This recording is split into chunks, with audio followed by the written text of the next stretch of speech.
Hi, my name is Sam Harris. I'm a behavior analyst. Wanted to talk for a minute today about serving nonverbal teenagers and adults. Um, Typically, that lack of communication ability can be really frustrating for everybody involved. It's frustrating for caregivers, whether it's parents or group home, because obviously you want to help.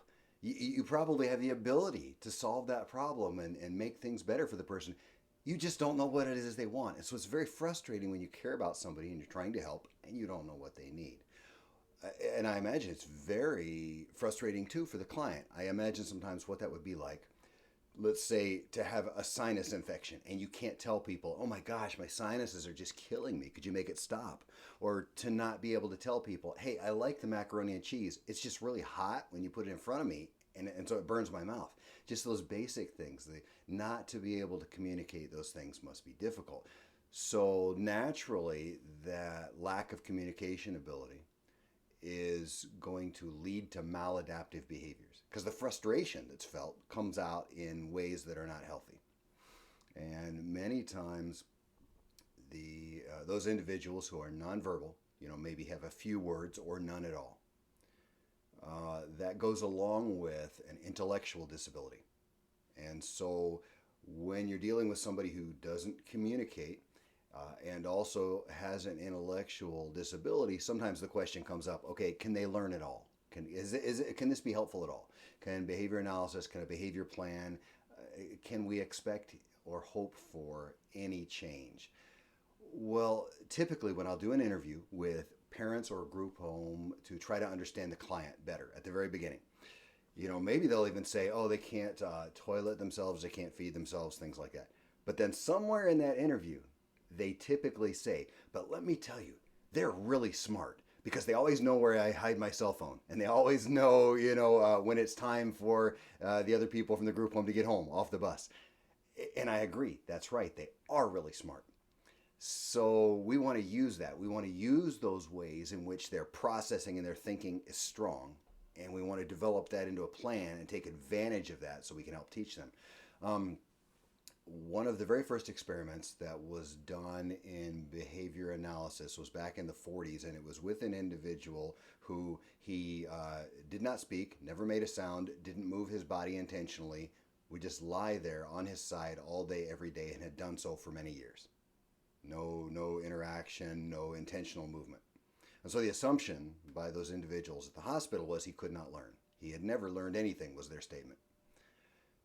And so the experiment was done, and within a short time, this is an experiment by a fellow named Fuller, in a very short time, they had taught him to raise his hand to get some warm milk.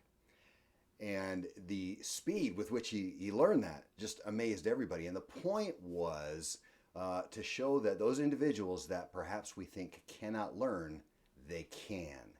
So I think that applies to really anybody we're dealing with who is nonverbal.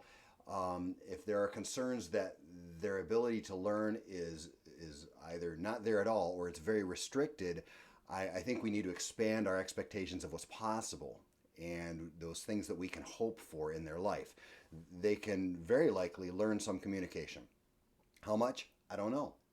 Depends. What forms are going to take? Maybe it's going to be sign language. Maybe they can speak some words. Maybe it can be pointing to a communication board. Maybe it can be picture exchange. Usually we'll start off and we'll figure out what that client would prefer to use, and then we move that direction. Can you imagine whether this is your child or an individual that you're serving in a group home?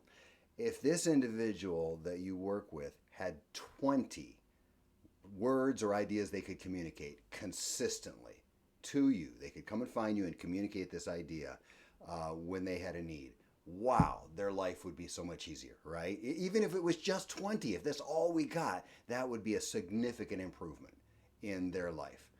And of course, you can also work on behavioral skills. Things that they could. Personal hygiene is typically a thing that rises to the top. You can work on behavioral skills. Kind of depends on the needs of that individual, what your behavioral goals would be. So, to the question, can behavior analysis help? Very likely it can. How much? We'll see. Usually, those caregivers can identify some needs right off the top. And generally, whether I'm working with the parents or caregivers in a group home, honestly, I'm very impressed with the level of commitment and the ability of caregivers who are doing this work day in and day out. And so, if we're starting with somebody like that to implement a plan, our chances are pretty good that we can make progress. And if we can make some progress in communication and other skills, we can improve the quality of life of this client.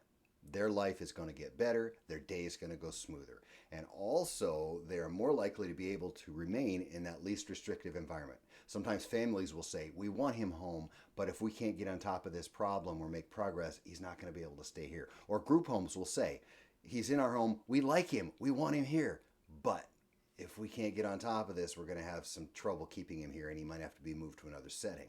So behavior analysis, when applied well, can help keep people in that least restrictive environment and make their lives go a lot smoother. And that includes, of course, those individuals who are nonverbal, not speaking, not communicating at this stage. So I hope I gave you something to think about. Feel free to contact me if you'd like. In the meantime, God bless.